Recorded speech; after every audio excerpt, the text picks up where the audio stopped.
Gentlemen, let's have a straight talk. You've probably felt it. That creeping sense that something's off in the bedroom. Maybe you're not getting hard like you used to. Maybe you're not in the mood as much. Or maybe you're avoiding intimacy altogether. You might be blaming age, low testosterone, or just how life is after 60. But let me tell you, there's another silent killer that's wrecking your sex drive right now. It's not a disease, it's not low T, and it's not inevitable. It's stress. Yes, stress. The same thing you've been brushing off, the same thing you thought was just part of life, could be the main reason your sex life is slipping. And today I, Dr. Caroline Ruth, am going to show you exactly how stress destroys your sexual performance, what it's doing to your testosterone, and step by step how you can take control back, starting tonight. Here's what most men over 60 don't realize.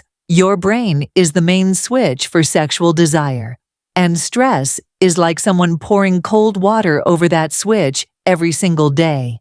When you're stressed, your body pumps out a hormone called cortisol. In small bursts, cortisol can be helpful. It wakes you up, keeps you alert, and helps you survive emergencies. But when stress is constant, cortisol stays high. And that's when it starts killing your libido. High cortisol blocks testosterone production in your testes, narrows your blood vessels, making it harder to get and stay hard, shuts down sexual signals in your brain, increases fatigue and irritability, making you less likely to initiate intimacy. John was a retired police officer who came to me frustrated. His blood work showed slightly low testosterone, but not enough to explain why he hadn't had a real erection in months. After digging deeper, I learned he'd been taking care of his sick brother for a year, barely sleeping, and constantly worrying about money. His cortisol was through the roof. Once we tackled his stress, not his testosterone,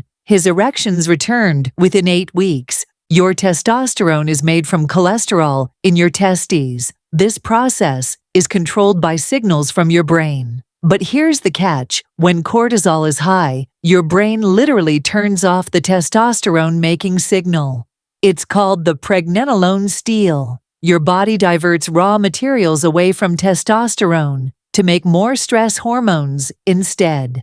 Imagine you own a factory that can make either sports cars, testosterone, or fire trucks, cortisol. If your brain thinks there's a constant fire to fight, it will shut down car production entirely and just pump out fire trucks. Mark, a successful businessman, had been on expensive testosterone gel for 2 years, but still complained about weak erections. When I asked about his work life, he admitted to being on conference calls until midnight, even after retirement. Once we put strict boundaries on his phone use after 7 p.m. and added nightly breathing exercises, his natural testosterone increased 28% in just 3 months, without increasing his gel dosage. Every erection depends on healthy blood flow. Stress tightens your arteries, a process called vasoconstriction, which makes it harder for blood to fill your penis. Even if your testosterone is fine, if the plumbing is restricted,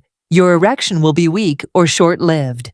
Carlos loved golf, but started avoiding it because of back pain and low energy. His wife noticed he was also avoiding sex. His blood pressure was high from years of stress running his family business. We started him on a morning walking routine, magnesium supplementation, and 15 minutes of progressive muscle relaxation before bed. Within 6 weeks, his morning erections came back, and his blood pressure dropped from 148/92 to 128/80. Men over 60 often underestimate how much sleep affects sexual performance. Stress not only makes it harder to fall asleep, but also reduces deep sleep, the exact stage where your body makes the most testosterone. Without enough deep sleep, your testosterone production can drop by up to 40% in just a week. Alan thought he was just a night owl who functioned fine on 5 hours of sleep, but his lab work told a different story. His free testosterone was at the bottom of the normal range. We implemented a strict wind-down routine.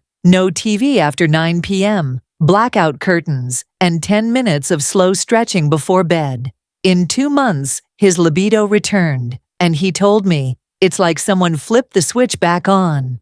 Here's the cruelest part. Stress about sex itself creates more stress. If you've had 1 or 2 failed erections, you start worrying about it, which spikes cortisol, which makes it even harder to perform. This is called the performance anxiety loop. David came to me embarrassed after 2 failed attempts with a new partner. He started avoiding her because he didn't want to let her down again. We worked on reframing his mindset, practicing sensual non-penetrative intimacy, and lowering his overall stress. 3 weeks later, he texted me saying, "Problem solved." While long-term lifestyle changes are essential, there are techniques you can use right now to lower stress before intimacy. Box breathing. Inhale 4 seconds, hold 4, exhale 4, hold 4, repeat 5 times. Progressive muscle relaxation. Tense and release each muscle group from head to toe. Mindful touch. Spend 10 minutes touching your partner without focusing on penetration. Michael and his wife tried box breathing before bed for a week. He told me, "It felt weird at first,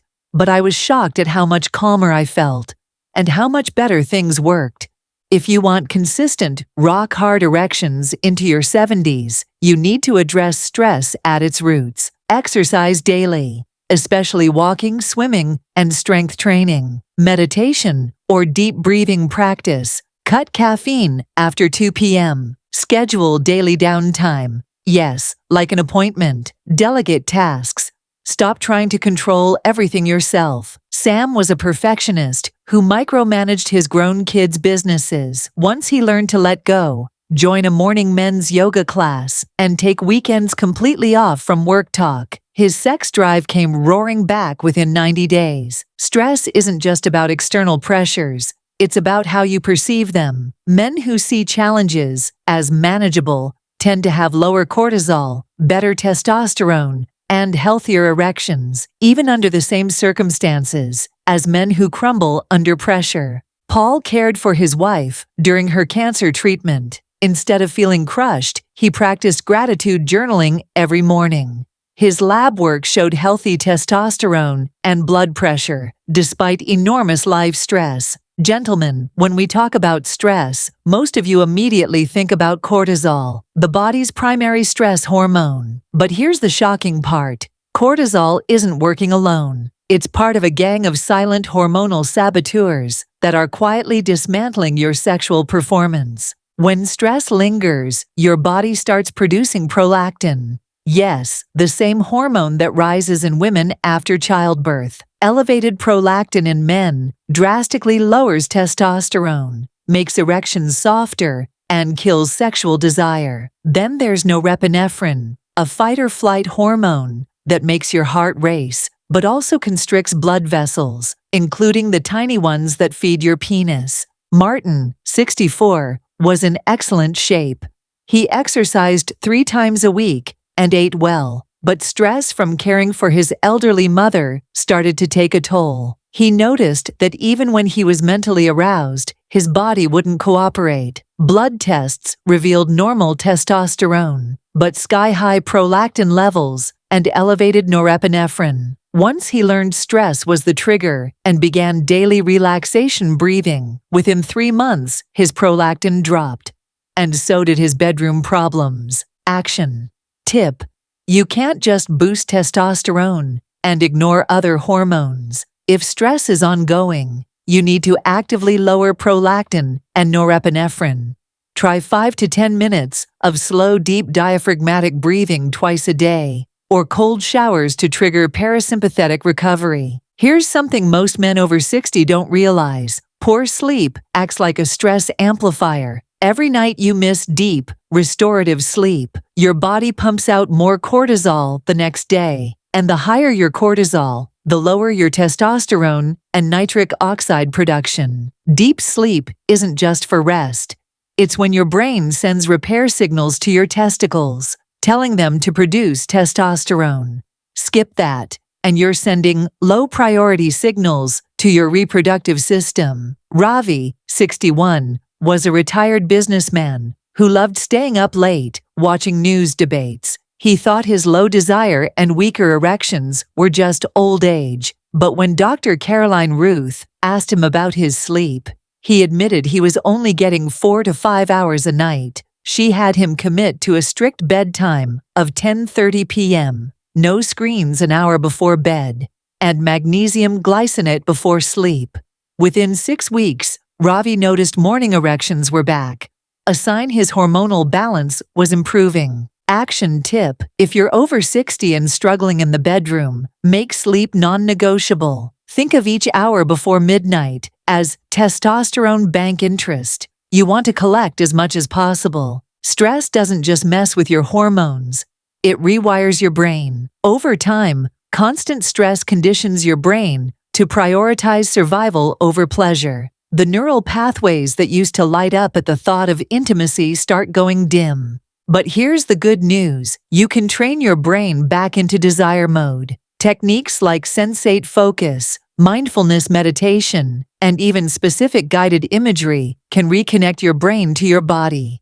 Leonard, 67, was a widower who had started dating again. But every time things got intimate, his mind was so cluttered with work stress and financial worries that he couldn't focus on the moment. Dr. Caroline Ruth taught him a 15-minute nightly routine where he visualized a completely relaxed, safe environment, then imagined being intimate in that setting. Within 2 months, Leonard reported not only better erections, but also feeling more emotionally connected during intimacy. Action tip: before intimacy, take 3 to 5 minutes to slow your breathing, close your eyes, and visualize a time when you felt most confident sexually. Let that memory prime your brain before the real thing. Gentlemen, stress is not just part of getting older. It's a choice, not in whether stress happens, but in how you respond to it. Lowering stress is not just about adding years to your life. It's about adding life to your years, and that includes your sex life. I'm Dr. Caroline Ruth, and this is Shades of Health. If you found today's talk valuable, subscribe now, hit that bell icon, and share this with a friend who needs to hear it. Because here, we give you the real, unfiltered truth about men's health after 50.